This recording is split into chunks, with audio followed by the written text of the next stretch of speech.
everyone. On behalf of CATS, I welcome all the speakers and each one of you to the Place Story session of Festival of Places 2020, jointly hosted by Indira Gandhi National Center for the Arts, New Delhi, and CATS. The Festival of Places is an initiative of CATS, a not-for-profit organization working in the area of heritage conservation, management, and advocacy since 2001. We have been working with a vision to highlight local heritage assets, empower local communities, and make heritage conservation participatory and sustainable. An effort such as ours requires technical and financial assistance as well as patronage. You can support and participate in our multiple initiatives and programs by volunteering your skills and contributing financially. Do visit our website www.indiaheritagehub.org or write to us at info@catsindia.org for more details. We at CATS feel very strongly about the dismal state of public spaces in our cities and firmly believe change in the way we think, talk, and use public spaces can only begin at the grassroots by creatively engaging people with places and empowering them to make a difference to the places and spaces around. The Festival of Places is an idea born out of the spirit of volunteerism to come together, collaborate, co-create, and celebrate places that nurture health, happiness, and foster community living. The festival aims to bring people, places, and memories and their interrelationships at the forefront of public discussion. It envisions to investigate places, the people who inhabit them, the collective and individual memories that are integral to places, and present them a new way to leverage discussions on the future of public spaces. The festival provides an opportunity to people for sharing their personal narratives. Moreover, the festival aims to help discover the much overlooked human dimension of places. The main highlight of the festival this year is Play Stories, a series of online storytelling sessions that help understand the hidden dimensions, multiple interpretations, and varied memories associated with places, highlighting their distinct characteristics as well as unraveling the bond that people have with them, a connection that lives through their experiences and memories. The storytelling sessions by professionals, scholars, and students from diverse fields focused on public spaces have been planned around the theme of exploring memory in places. In our last Play Story session, we talked about the experiences and memories around Kopai and Khoai, as our storytellers and expert, Ms. Amita Sinha, Mr. Kailash Pati Maurya, and Ms. Upma Sen, took us through public spaces on a very different terrain, a mosaic of many landscapes shaped by the presence of water in the river Kopai, in the nalas and pools of Khoai, dotted with the tiny yellow flowers of sonjuri trees, and in the pukhurs of Santhar hamlets. Today, we will head towards Kolkata. Chinatown in Kolkata is India's only Chinatown. The coming of the first wave of the Hakka Chinese in the late 18th century, who came to work on a sugar plantation, marks the beginning of this story. Chinese people have lived in India for more than 200 years. While they bring a unique identity to this place in the city of Kolkata, the ease with which they converse in Bengali is what makes this place even more fascinating. So be with us to see the coming together of two very different cultures in the most interesting way. The title of today's play story is The Kitsch of Chinatown, Cheenapara Kolkata. Our storyteller for the sessions, B. Geetu Gangadhar, Meen Purohit, and Ruchika Sharma, will be taking us through Chinatown and explore collective memories of this very intriguing and interesting Chinese settlement. The place expert for the session, Mr. Satyajit Mal, will expand the narrative around this unique settlement and share his personal experiences of the beautiful mix of Bengali Chinese streetscape. Our play storyteller B. Geetu Gangadhar is currently pursuing her master's in architectural history and theory from CEPT University, Ahmedabad. Her zeal for writing allows her to experiment with the modes of storytelling through which she explores the built environment for the sake of imaginative fictional realms. Being a voracious reader inspires her to traverse the fantastical urban fields that she brings in her writing for urbanism and architecture. She aspires to pursue writing as a method of interdisciplinary research, allowing her to delve deeper in critical theories. Meen Purohit is an aspiring architectural historian and a research enthusiast. Currently pursuing her master's in architectural history and theory from CEPT University, Ahmedabad, she has a keen interest in exploring the hidden dimensions and unrecognized domain of spaces and places. Through academic research and writing, she aspires to tap into these hidden resources waiting to be recognized, and the Festival of Places provided her with one such opportunity. Ruchika Sharma is a final year student enrolled in Masters in Architectural History and Theory program from CEPT University, Ahmedabad. Her heart lies in art and she wishes to contribute meaningfully to academia and the junction of art and architecture. Via her artistic ventures, she wishes to create engaging public scholarship regarding academics, history, and design. Our place expert Satyajit Mal is an architect, urban designer having diverse experience of working in the multiple Indian cities and Southeast Asian countries in Thailand, Vietnam, and Indonesia for master planning, transit oriented development, and urban development projects. He has received his initial experience under the guidance of India's first Pritzker winning architect, Mr. B.V. Doshi. Later, he has also worked on projects like holistic development of Lakshadweep and Andaman Islands, child-friendly neighborhoods framework, vision for Taj tourism zone with Indian government. He has conducted and participated in various international national level workshops. He is also a recipient of Erasmus Plus Scholarship 2020 for Architecture, Landscape and Archaeology, financed by the European Commission. He has a keen interest in context-specific urban design and planning, transit-oriented developments, urban ecology and landscapes. We now begin our walk through Chinatown, and I will now invite Ruchika to please introduce the play story. Yes, thank you. All right. So this was a small video. I won't say small so much, but yes, this is a small video that we're going to introduce now.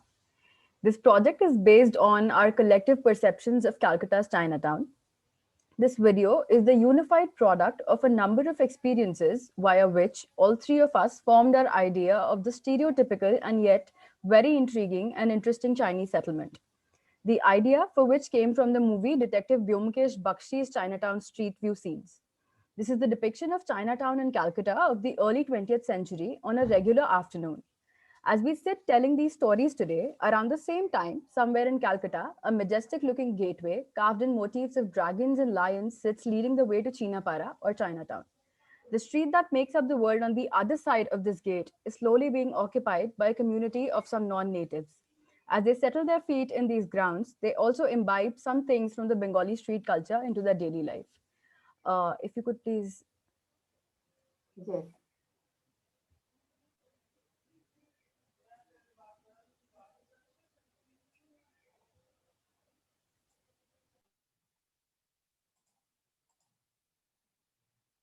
Kitsch of Chinatown, Cheenapara of Kolkata.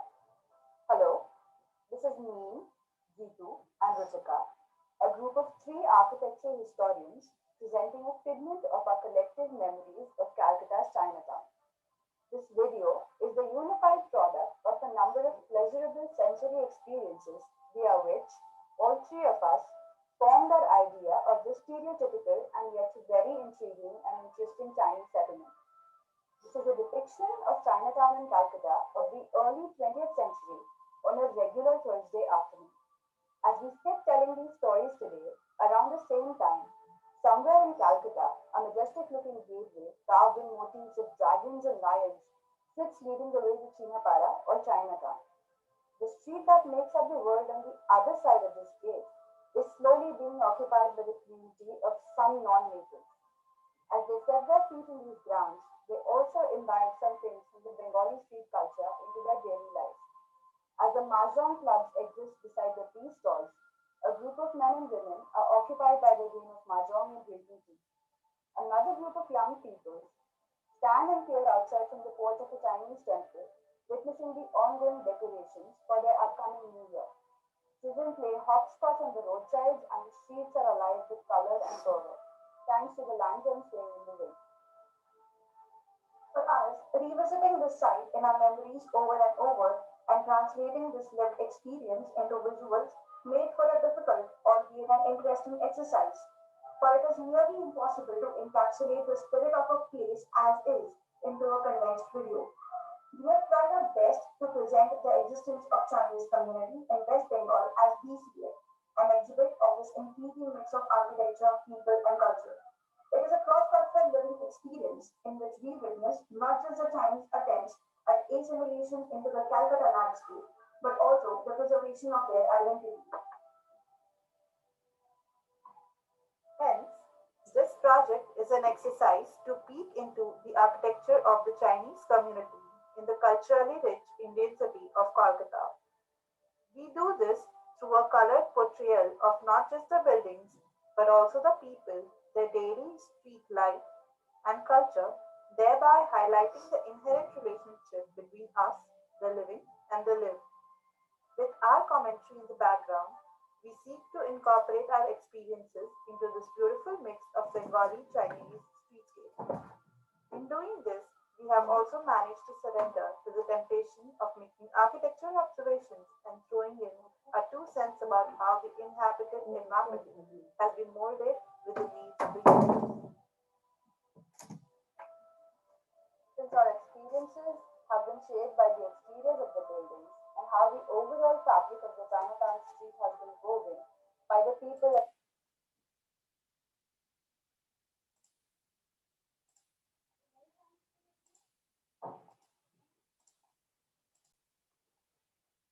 The nooks and the crannies, their activities on the streets, and their buildings alike, we have sought to highlight the facade details of interesting buildings that we saw on the street.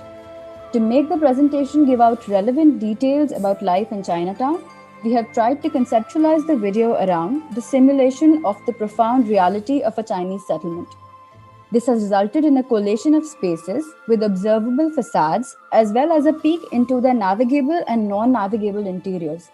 We shall now move on to take a look at the typologies in detail. The Chinese Gateway is one of the most prominent structures which is surrounded by many festivities and celebrations. The placing at the end of the street is to visually represent the start of the Chinese community living on the other side of the gate. The Pei Fang or the Pai Lu, traditional Chinese arc gate, is also a strong reminder of the Indian Torana.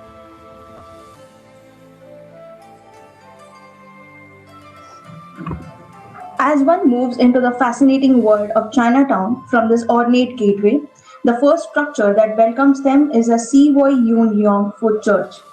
Even though it bears a resemblance to a traditional Chinese temple, it is referred to as a church. The asymmetrical nature of the entrance is what makes it different from any other religious building in India with their symmetric centricity. The front steps are painted bright red. The exteriors are plain but sit fairly well with the Calcutta architectural aesthetics. The entrance to this temple is quite ordinary, but the interiors are really beautiful. The church belongs to the Hakka community of Chinese people in Kolkata who have built 2 temples in this place. The ground floor has a Tianwu made temple, and on the first floor, you will find a temple dedicated to 3 Chinese deities, one of which Queen of Heaven, the Lady in White of Buddhism, and the god and the goddesses of wellness and happiness. The windows and doors have colored glass right above them with mild and repetitive designs. There is also a difference in the number of openings provided on both the floors.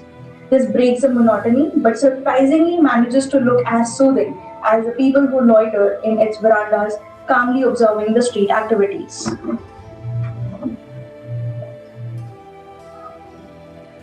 Back in the early 20th century, the laundrymen were a group of people who came from Shanghai and were one of the 4 main Chinese immigrant communities. Most of the people from this community set up laundry and dry cleaning businesses. As a result, one can see many Shanghai laundry and dry cleaners around the city. In its appearance, the typical laundromat has a very open facade, but it gets muted in the display by pulling up curtains on its front, half concealing the jolly man seen at the counter, neatly folding and ironing clothes with a precision that is almost like a signature to the Chinese. The makeshift looking facade covered in a larger than life signboard hides the nature of the building to a great extent and is stereotypical of small businesses and screaming signboards to overpower the competition. The small personal details, such as the peculiar design of the grills on the doors, Chinese scripts on the signboards, and the bright colors, is what provides the Chinese identity to this little space. The shoe store. Owing to the display-oriented nature of this typology, the front appears to be very transparent. The shelves behind these glass walls allow for a high degree of visibility, which is a very colonial style of display. However, the entrance to the shop that lies framed by these little display cases hides the interiors from view. Also, right above the doorway is a tiny frame. This frame can be equated to the tiny shrines that adorn the entrances of Indian houses or shop fronts. Standing at the door, one can only be allowed a sliver's worth of peek into the insides, decked in Chinese decor, and a tiny space where a man sits working intently under a table lamp. finishing a pair of intricate leather shoes.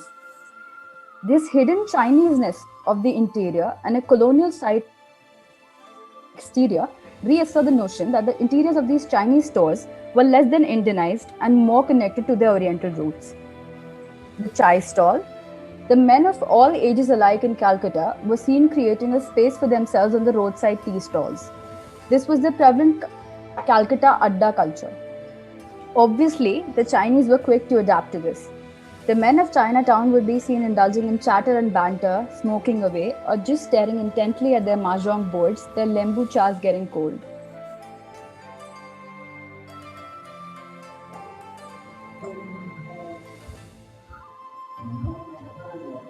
As seen in the previous frame, there stood a restaurant with the bright red and yellow tiles on its exteriors with an equally bright board above the shop's small entrance. Whereas in this frame, there is a bar and a restaurant with equally different facade and entrance sizes. Although the typology of these structures is the same, yet there is a sheer difference in their physical dimensions of length, height, their footprint, the facade decorations, roof, and the view into their interiors. All these factors are an indicator towards the private or public nature of the spaces maintained within. With its plain off-white facade with red-colored windows distributed equally and a Chinese roof towering over the entrance of this double-storied structure, it shows its remarkable difference in comparison to the other restaurant. Without allowing a peek into its interiors, it is a representation of closed nature that does not allow a peek for the outsider, unlike in the other structures. Rather, a viewer has to go inside to witness the interiors, which is an indication of the class hierarchy that is allowed to be served within these walls.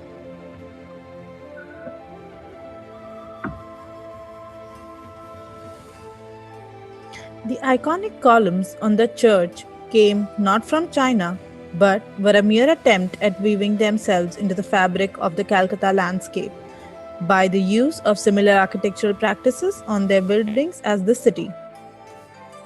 Recreating the grandeur of the colonial architecture of monumental or state buildings, the facade is repetitive, symmetrical, and porous in construction, yet is opaque due to its cultural usage and sheer scale in comparison with the tiny humans that are often seen peeking out of its multiple identical windows. The facade ornamentation brings out the Chinese translation in this facade. The printing press is the home of the only print newspaper in India that still gets written in Chinese. Using a series of intricate wooden blocks, the paper was printed within this press, which was a rectangular hall-like space. A small space on the side has been added to show the sale factor in an exaggerated manner to suit the purpose, that is, the manifestation of the profound reality.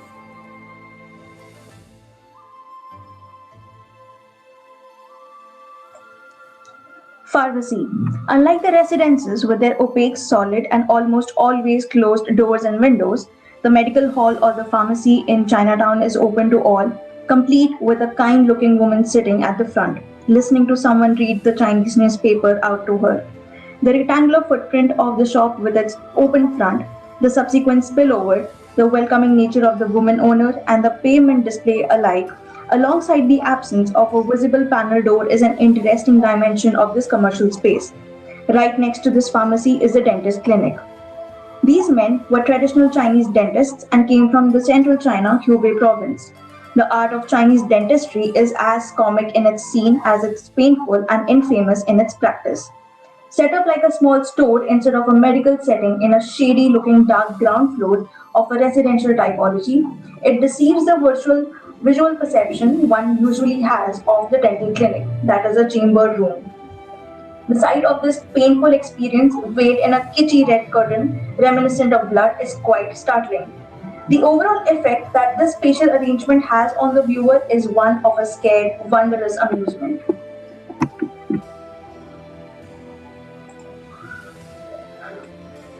Residences. The semicircular windows are a recurring feature of the Calcutta architectural fabric. The architecture of Chinese of the Tangra and the Tireti both show the use of these windows extensively on their facades. However, the notion of veiling the internal repeats itself here. The windows, even though Calcuttan in their aesthetics, are covered in opaque translucent or frosted colored glasses. The doors and the window shutters following feet are wooden, solid, and almost devoid of any grill like layers that would allow a straight line of sight inside.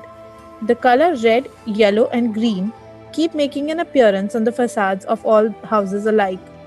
The railings of the balconies are seen following the Bengali aesthetic of clean geometric lines, a simulation of the Calcutta's landscape by the Chinese, and yet retaining elements like jalis and the choice of colors that are symbolic of their identity is a reflection of willingness to assimilate yet retain cultural identity through semiotics. A unique typology also exists in the form of a two-storied structure wherein the ground floor becomes a commercial space and the upper floor becomes a space of residence, much like the multifunctional typology seen across various markets in India. To sum up, since the idea was to show the experiences of the street, all our interior spaces have been deliberately hidden from direct view. We're commenting specifically on the 2D nature of the street elevations and the visibility and hiding thereof. The setup for us, therefore, is an exercise in presenting the story of our memories through an architectural lens. The streetscape shows the various typologies in the street that we have seen. Whether the insides of these typologies are accessible or not and visible or not depends upon the nature of the space. If it is a more private space, like a residence, it is placed out of accessibility, that is, on the top floor. And if it is accessible, it transforms into a public space such as the pharmacy, the temple, the Adda Cha shop. Hence, we have presented the memory of a street scene beginning at the entrance of Chinatown, panning the entire street area, all the while engrossing the passers-by with the wonders of a kitschy Indo-Chinese settlement. Through this type of representation, and in turn, the analysis of the structures through the elevations, we have tried to manifest the concept of a profound reality of the Chinatown. This profound reality that we keep reiterating to inculcates a feeling of experiencing the space in its realist form every time we revisit it in our memories. By virtue of cherry picking the most desirable, the most stereotypical, and the most aesthetically captivating, we have managed to create a picture of the Cheenapara as we remember it.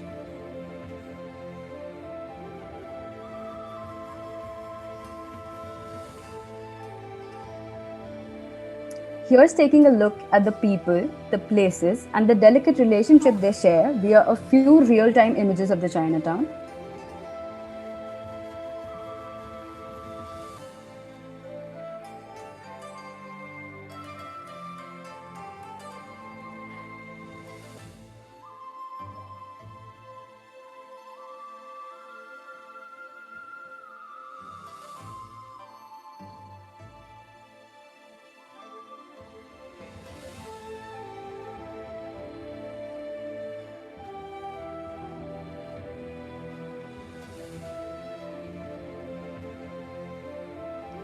With this, we come to an end of our presentation. Thank you.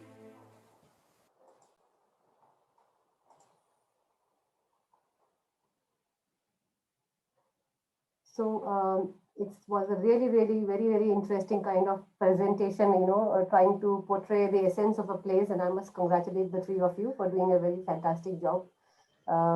Would you like to give some closing remarks to the story? Any one of you? Yeah. Okay. So, this play story might be slightly different from the other stories, for it springs from a trove of virtual memories rather than real ones. But the idea for the conception of this project came from our third semester module, where we were required to design a hypothetical set for a movie scene. The project developed from the insights we received from written experiences of people online and the images of Chinatown as was presented in the Indian movies, which helped us translate this lived experience into visuals. It made for a difficult but an interesting exercise, but it is nearly impossible to encapsulate the spirit of a place as is into a condensed video. We have tried our best to present the existence of the Chinese community in West Bengal as we see it without having any actual experience of it. An exhibit of this intriguing mix of architecture, people, and culture It is a cross-cultural living experience in which we witness not just the Chinese attempts at assimilation into the Calcutta landscape, but also preservation of their own identity. This project is an exercise that we architectural historians Gitu, Meen, and Ruchika employed to peek into the architecture of the Chinese community in the culturally rich city of Calcutta. We do this through a colored portrayal of not just the buildings, but also the people, their daily street life, culture, and thereby highlighting the inherent relationship between us, the living, and the lived. That's it. Thank you. Yeah, great. So now I will invite Satyajit Mal to, take the story forward and share his own experience of being in that place. Yeah, thanks, Urvashi, and thanks for Festival Places for having me here so that I can share some of my experiences.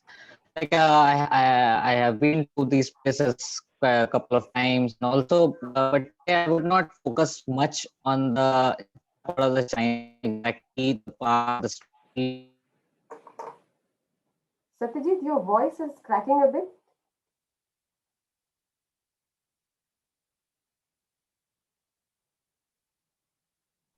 And,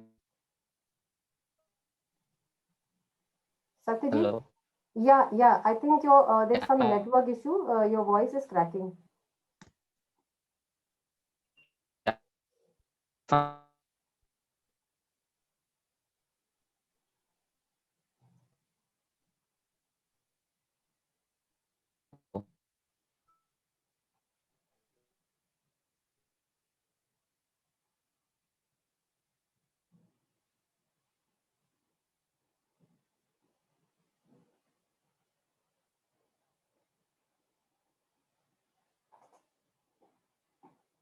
Yes, we'll just wait for him to reconnect again.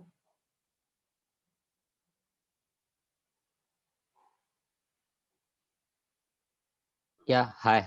Yeah, hi. Your voice was actually cracking. Now it's better. Yeah. Yes. Yeah. So as I was talking, I will take you all through some of the other parts of Calcutta, or let's say where all it started. And there was another part of Chinatown, which is like very rare, and many of us don't know maybe. So essentially nowadays also whenever we talk about, we go to Chinatown or to have food or dinner, or let's say anything. So that's how, everyone as every citizen knows that place. So I'll share my screen and I'll show some of the areas and some essence of the place uh, through this.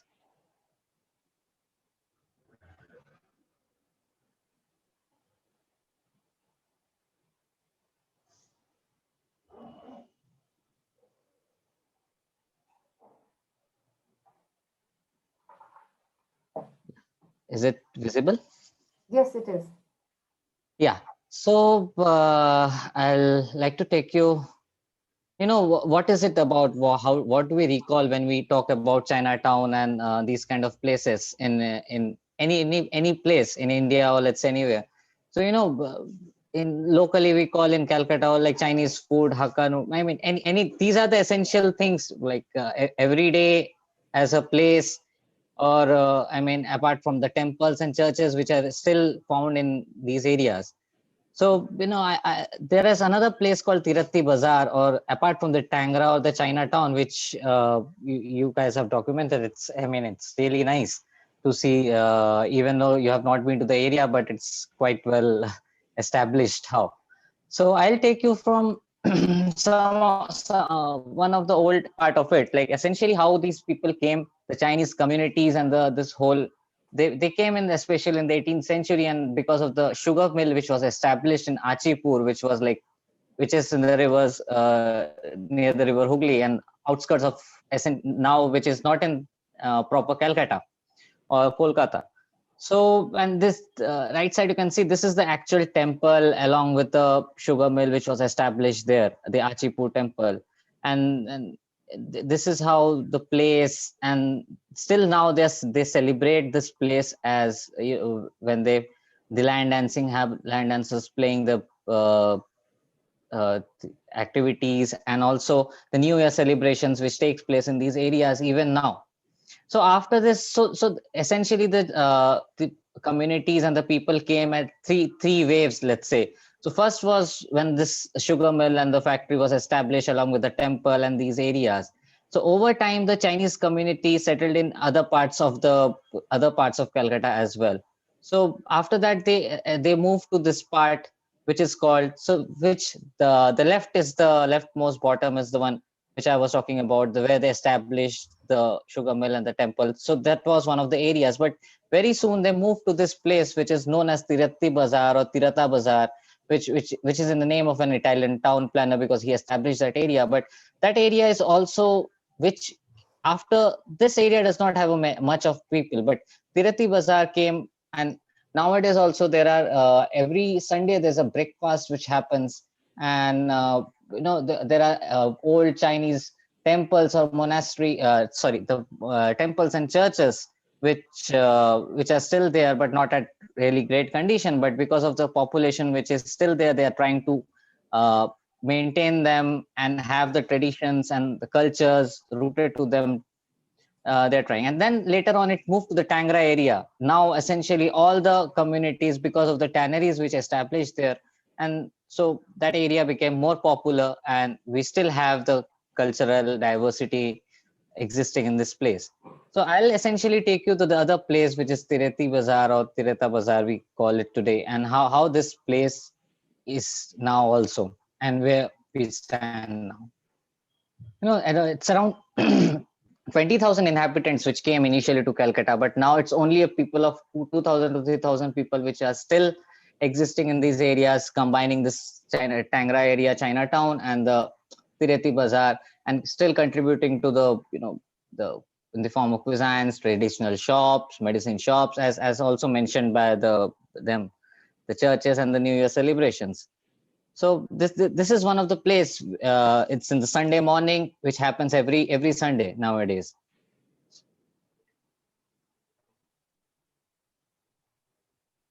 So this is also one of the this area has a lot of food shops, and the communities and the people are still residing, and they try to maintain their traditions and cultures through having this is essentially their public space, let's say. I mean, they are using it. So as earlier I was talking, so this was one of the church which is also in the same area where I was talking about. So, and all this area when they started, so in Tirati Bazaar they have when the community came there, all the temples and churches started having they have their own clubs, and the own clubs is established their these churches in these areas. So as now they have around 6 clubs with the 6 temples in the Tirati Bazaar area, whereas they have their graveyards and cemeteries in the Chinatown area. So they have their living areas in these two existing even. I'll take you through one of the small video which I found, and which was really interesting. I mean, so that you get an essence of the place, how it is actually. So I'll play it. I don't know if audio is visible or not. I mean, audible or not. I think you'll have to share your computer sound. The sound is not there. Yeah, just a second.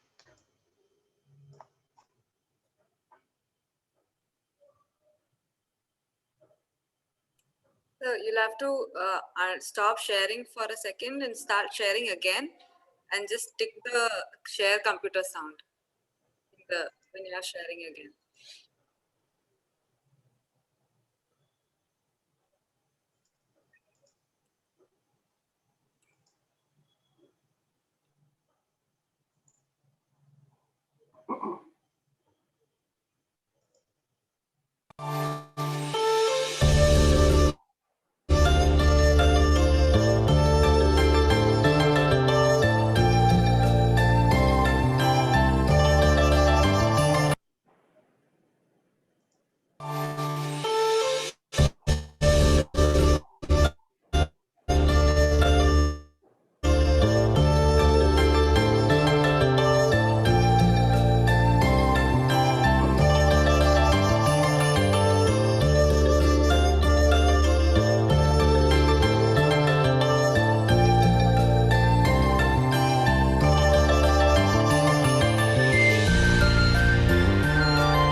I think maybe, hello. I Yeah. think I'm audible, right? Yeah. Yes, yes, you are. So maybe you can just you can see these links later on as well. I Yeah. mean, whoever is interested.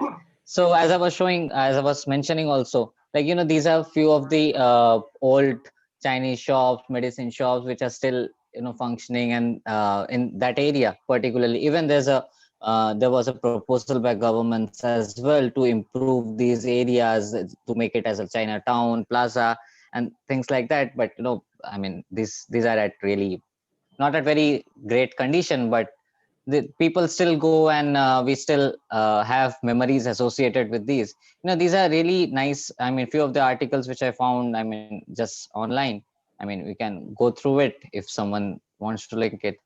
So now maybe, I just leave it to everyone, like what they have to say about.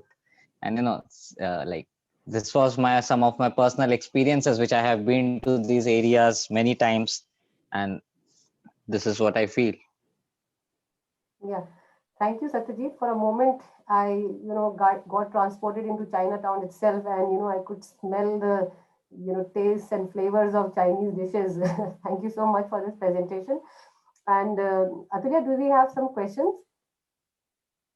Yeah, we have a comment by Reno Singhal. If you want to unmute yourself, you can yourself.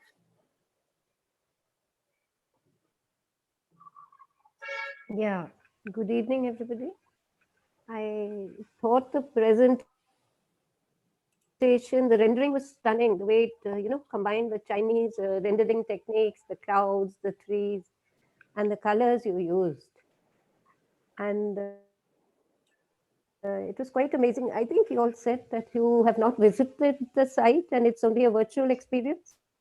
So, but you still managed to convey the flavor of the place. How did you do that? How were you able to do that?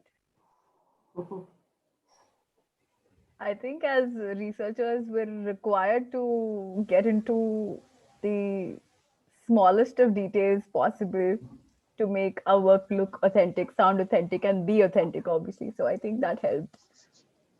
Thank you. Okay. Yeah. Any other questions, Atulya?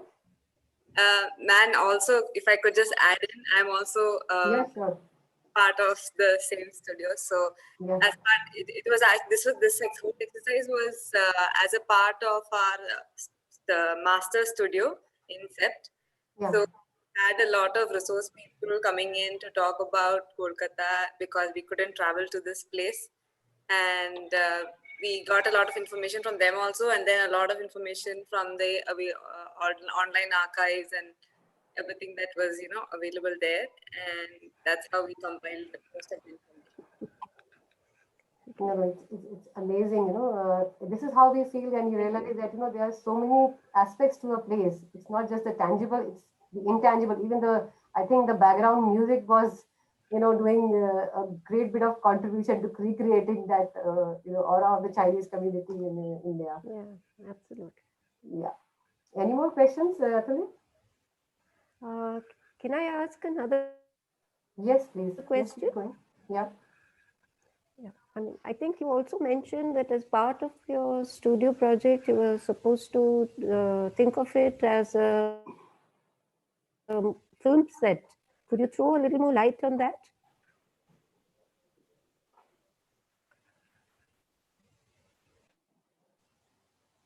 All right. So this was a very short exercise. It spanned a total of 3 weeks. And what we were supposed to do was try to take a look at any Indian movies and see whether we wanted to recreate the setting or maybe design a set for something that would have after would like happen after whatever we'd seen in one movie.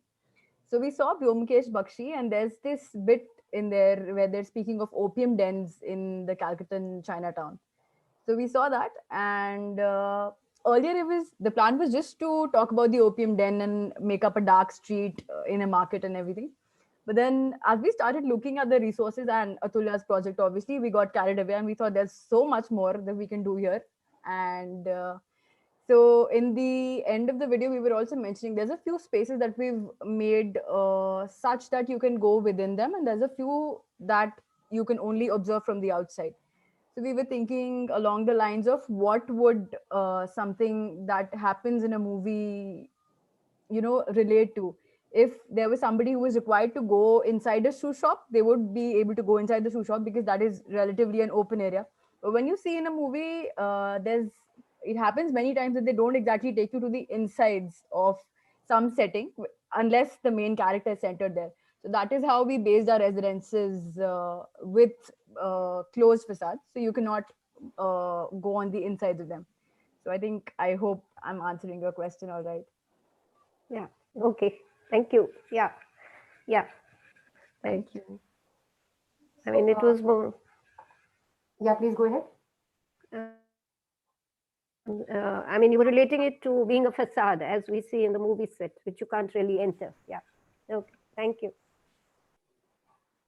So coming back to Chinatown again, my question to the three of you is, how people make public spaces as places through the routines of their daily lives is something which is, very, very beautifully captured in the Chinatown. Would you like to elaborate on that?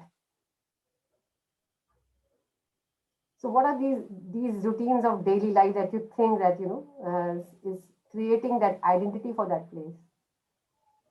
I think first and foremost, like Satyajit was also mentioning, the whole idea that we have of Chinese food and people sitting out on the streets in the corners with steaming pots of momos and making chow mein and stuff. So there's this video available on YouTube, I think. It's called The Legend of Fat Mama. And Yeah. they're talking about a woman who used to live here, and she used to make very delicious fried rice and momo, I think. And people would every morning go to her for breakfast. So, like he just mentioned, I think one of the basic things that we can necessarily should comment on is probably the food bit, and then the New Year celebrations, obviously. So I think these peculiar things that stand out every time you try to notice something about a place is what imparts the character of people-oriented place, or the actual aura to it that comes when it's tied to a specific community. Yes, yes, very true. I think when people are able to express, and engage with a place in their own unique ways, that is what, creates different experiences and memories for a place. Satyajit, we see that in this Chinatown, there are also very interesting aspects how the two different cultures have come together. How, some bit of Bengali culture has been adapted by the Chinese and how, vice versa. Would you like to, tell us more about this? Uh, yeah, maybe. Yeah, it's true that over the years that there's a cultural exchange which has happened over the years, and also there's a Kali temple or the Chinese temple in Chinatown itself. I'd say I though I have not visited that place during a puja time. I mean to say when they celebrate and all, but I have heard like they serve chow mein as a, again, I mean the food will come again, they serve chow mein as a prasad to that, so that's one of the things, even I don't know if I answered your question correctly, but I think it's one of the important aspects. And also uh, there's a very less population which is essentially existing now, and Yeah. all the new people are going out. Even if you go and talk to these people, like I have talked to them like when I visited long back, but not recently. But people, like all the new generations are moving out of the place, and they do not have, I mean, how do they go? I mean, what's the future? I mean, but these are like one of the places or as a public place, and these are quite, I mean, good and interesting. Yeah, yeah. Um, So, yeah, would you like to add just something, Means? yeah, But Yeah, please go ahead. just to slightly add to that, like even with the food and the culture, if you look at the architecture also, while the typology essentially continues to be the same as that of the entire city, but the color palette changes, or where the jali is, the patterns in the jali sort of become more Chinese than Bengali. So it's like a mix of the two. The spaces may remain the same as those used in traditional Bengali architecture, but the treatment of the facade or the treatment of these elements changes. So I think with the food, the culture, these are also small little things which sort of get exchanged and mixed, too. Yeah, yeah, very true. And what are the things that you think, are sort of, kind of uh, why is the place kind of losing is, in terms of being a community of these Chinese people, why is it, what are the threats that we perceive are actually, there could be various reasons within the area as well as outside, factors which might be affecting, the integrity of this place.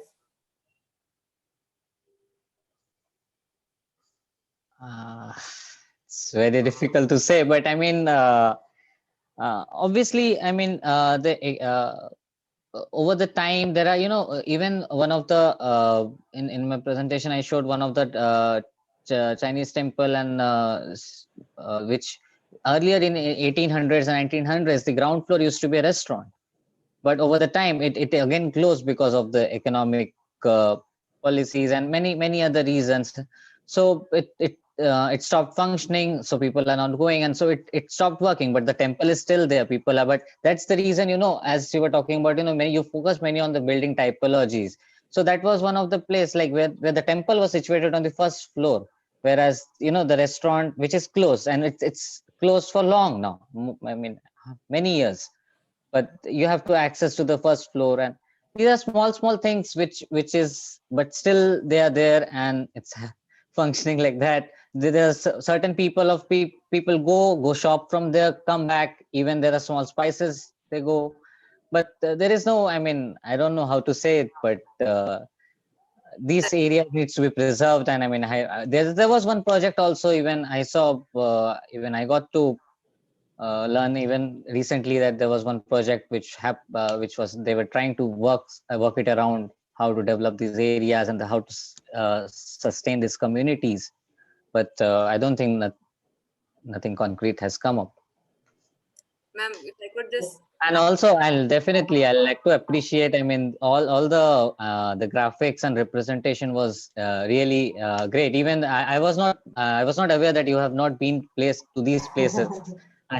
So it was really, but it definitely focused more on architecture and more typology and building oriented things.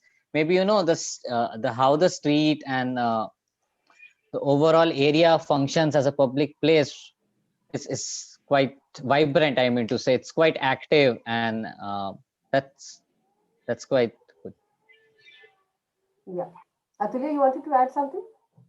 Yeah, I mean, to your question as to why the integrity is being lost, like again, from whatever I have studied, I would like to answer. It's a quite kind of a political situation, because it started off from, so the Chinese were very welcome to when the Britishers were here. So especially because of opium, tea trade and all that. So after the Indo-China War, the relationship with the Chinese started deteriorating, and the detention camps came in, and that's when the Chinese started going away, and they started migrating out to other places like Tokyo and places like that. So that's kind of how what reduced this something against the Chinese population in Kolkata. So actually, I also was going to ask about how has this this boycott China movement and this Corona issue and all that, has it affected the population in Kolkata? Even I'm not aware of that part, to be honest, but yeah, what you said, over the time, because of the policy reforms and the even why it shifted, even the Tireti Bazaar shifted to the Tangra area because of the policy changes, and the also there's a policy change because they have to move to some other place because the tanneries and all the places cannot stay there. And also all the migration people who came, they all had the particular jobs and particular thing. So 5-6 communities with different specific skills. So you can only find certain things over there, like as in the presentation also we were talking about leather factories and all those things. So those are one of the I mean, it's essentially because of the over the time, the how the policies and things like it didn't work out for them, and so even now there's a very less people. But as of now, the latest information, even I'm not much aware, because even I have not been to Calcutta for many times. So Yeah, I think you are right that, when the Chinese people came and settled there, and eventually they, there were certain sectors in which they were working, I think yes, most of the Chinese anywhere in India would have some sort of connection with the Chinese in Calcutta. So they being the, the larger community, from where people moved out to other parts of the country as well. yeah. Even there's a restaurant which is in Chinatown, and they have a there's the same owner has a restaurant in the near Kathgodam in Uttarakhand. It's called Lee's Restaurant. I mean Lee's. So even there are connections, and the same people might have migrated to those areas, and then they uh, they have the multiple places. Yes, that's true. So I think there are a lot of these other factors in terms of policy changes that you have mentioned, because of the certain occupations that they were kind of Yes, connected yes, with, and because of policy changes, shifting of those kind of tanneries and other things, things have changed for that community, and especially with the war part that Atulya was mentioning yes, about, yes, that I think the majority of the people actually migrated then, especially the younger generation, in search of better job opportunities. They moved out to other cities across the globe. So I think it was a very, very presented story about Chinatown without having visited the place. So next job for you guys is to actually go and visit the place for yourself and see, what are the other things that you can add to the, to the sequel to this film on Chinatown. Thank you so much for this very well presentation. Um, I would like to thank Satyajit, Jitu, Meen, Ruchika for sharing your stories, experiences, and memories with us. The next play story session, titled Before Wheel, Submerged by the Sound of Music, is scheduled for 7th February 2021 from 5 p.m. onwards. Our storyteller for the session, Miss Barsha Amrendra, will be taking us through an exciting experience of traveling out into the city outskirts to a wetland called Before Wheel in Guwahati. Accompanied by her brother, beginning at the break of dawn, the duo explore this wetland that transforms into a bird's paradise in the winter time and a getaway for people from the city. The place expert for the session, Ms. Nidhi Batra, will expand the narrative around this unique wetland and share her story of this unique place. So stay tuned for our upcoming play story. Once again, I personally thank each one of you for your participation and support to the Festival of Places. Look forward to meeting all of you again next Sunday, same time, same place. Till then, stay safe and stay happy.